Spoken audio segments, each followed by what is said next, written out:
People say dreams aren't real. I used to believe that too. Then one morning, I found a red pinwheel on my lawn, and after the knock that came at my door, my life changed forever. Near the start of the pandemic, I had a hard time sleeping. It wasn't the most shocking development in my life. Outside of the world melting down, I had had previous bouts of insomnia. When the two storm fronts met in my mind, things got bad. Even when I did fall asleep, I was plagued with nightmares. Maybe it was a side effect of the melatonin or just the dread that hung over me at every moment, but it was invading my brain. I had a series of dreams in which some unseen figure was following me. Each night, they got a little closer. As they got closer, my legs started slowing down. In the dream, they never caught me, but I feared that they would. I've always heard that you can't die in your dreams, and up to that point, I had never even come close. But I felt that if these dreams continued, that might change. I didn't know what that meant, and searching online for answers only worsened my mental condition.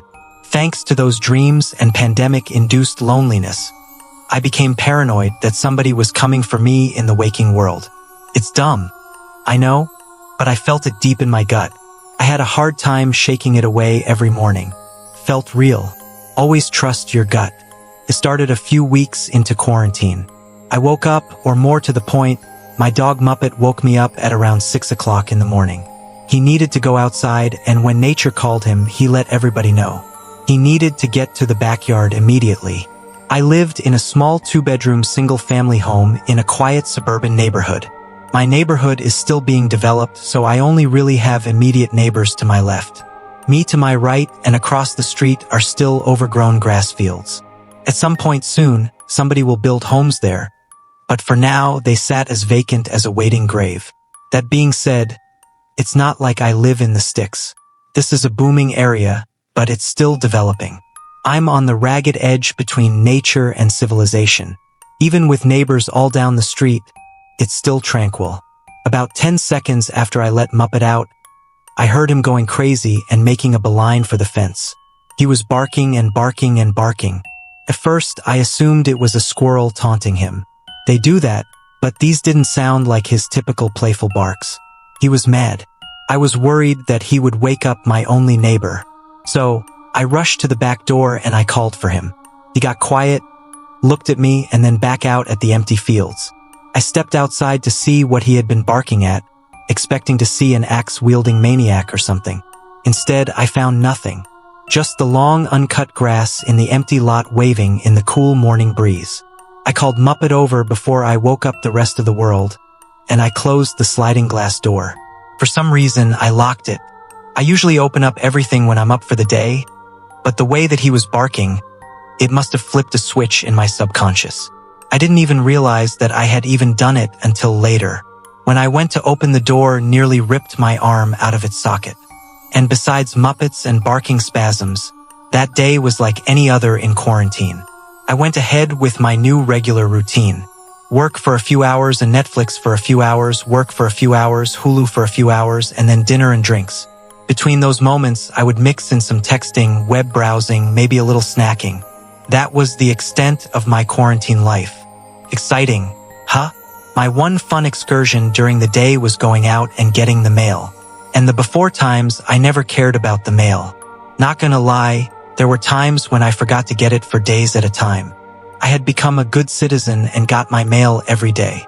I even learned my mailman's name, Jim. He's super friendly and we would shoot the for a bit before he finished his route. And yes, we always maintained proper social distancing. And that day, when I went out to the mailbox, I noticed something odd on my lawn, a red pinwheel. I glanced down the street to see if anybody else had a pinwheel in their yard and didn't see another one spinning in the breeze. I thought it was odd but ultimately harmless. It looked nice. I had read a few stories online about kids leaving sidewalk chalk art or gifts on their neighbors' lawns during the pandemic. Little reminders that we were still a community. I thought this might be one of those heartwarming stories that got reported on the local news. I had moved to this town about 2 months before the pandemic hit and I was trying to grow a new business. Good local news stories have done wonders for others, so why not me? Instead of ignoring it, I thought, hey, why not lean into this and see where it went? I wrote a little note and I taped it to the pinwheel. It said, "I loved the red pinwheel. It makes my yard complete. Do you have any other suggestions to improve the look?" Assuming I would end up with some cute chalk drawings or more pinwheels tomorrow, I went on with my day and I forgot about it. A few hours later, I heard something that I hadn't heard in ages. A knock on my door. I wasn't expecting anyone, nor did I have a package coming, so I was a little surprised. So was Muppet, who had started barking like crazy again. After I calmed him down, I made my way to the window to see who was there. I peeked out of the blind and spotted two figures standing outside my door. One male, one female. Both wore masks, which was a major plus. But what the hell were they doing here? I grabbed the handle, but I didn't want to turn it. I had always been hesitant to talk to strangers who came to my house. But the pandemic had worsened that instinct. People weren't just people anymore. They may harbor invisible monsters that could hurt or kill me. But social niceties won out, as they often do, and I put on my mask and I cracked open the door. They seemed shocked that I answered. "Can I help you?" I asked.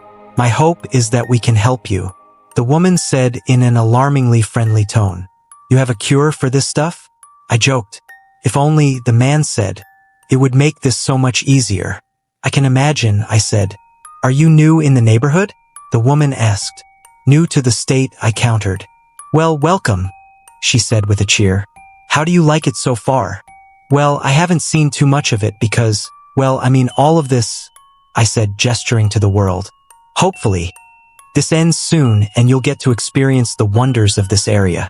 It really is divine," the man added. "What I've seen from my window seems nice." They laughed, but it sounded odd.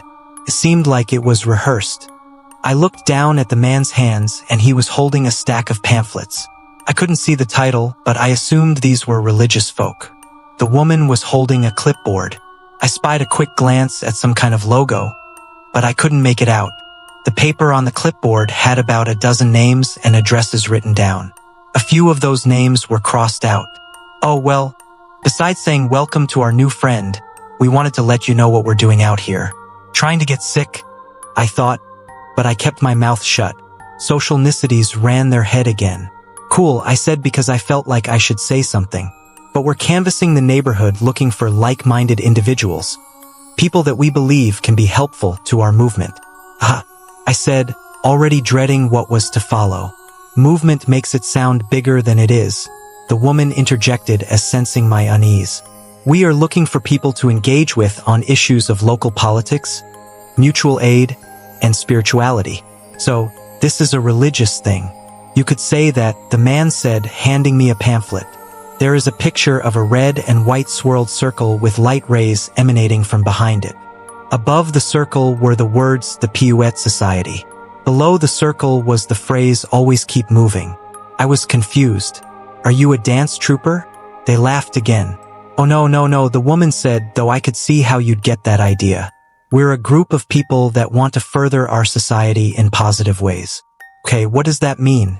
"We want to help people out of tough situations, alter unfair and unjust laws, and be a ray of hope in a bleak world." "But like, what kind of group is this?" "Forgive me, but this is all kind of vague and wishy-washy," I said. I wanted to say that this sounded like a cult, but again, social niceties. "Oh, we're not a religious group, but we do want to help people find peace of mind. We want to assist people on their personal journeys to aid them as they become the best versions of themselves. We want to," but I cut them off. "I don't know." "Well, this doesn't sound like something that I'd be into," I said, hoping to close the door, both literally and figuratively. "Oh, I know it's a lot and a little vague, but what we're trying to do is to clear out the darkness of society and bring in the light." The woman said, "We call ourselves the Pinwheel Society because we spin all over the place, but are always moving forward.